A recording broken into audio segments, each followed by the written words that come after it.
Okay, so this is the adventure of Commodore 64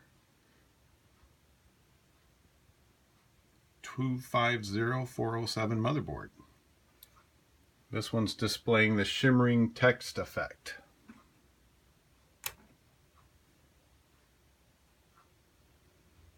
As you can see. When I initially diagnosed this machine, I thought what the problem was this little guy here. That's the 2114 SRAM video. And when this one's bad, you'll get that. But what we do know is anytime we work on a Commodore 64, the first thing we look for is we check this guy. And I didn't do that. But we always want to take this guy out and try a different one, see if it works. You'll notice that I have the SID chip removed. Anytime we're working on a board like this, we want to remove the SID chip. If the SID chip is good and we're doing some testing, we could blow it out. If the SID chip is bad, it could cause other problems. The machine will work fine. It'll play games. You just have no sound. So now what we're going to do is I'm going to switch out that PLA and show you what happens.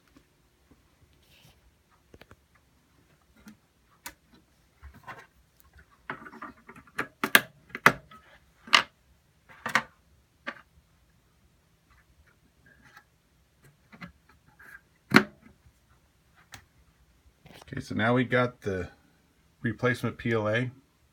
Hit it on. And you have a functioning Commodore 64. And you would test this, you'd load some games and see all your games work. I've already done that. The purpose of this video is to remind everyone when you're working on these bad boys, check that one first. If it still doesn't work, put your finger on these RAM chips. If one gets hot, that's probably a problem. The VIC-2 will always get hot. It's even hot right now. That's normal. These get really hot. I like to put heat sinks on those. I don't use this cover anymore. That really doesn't work as well as just putting 3 heat sinks on. It's under $1. Works really well. You'll see from this screen we got some checkerboarding. Probably need some caps on it.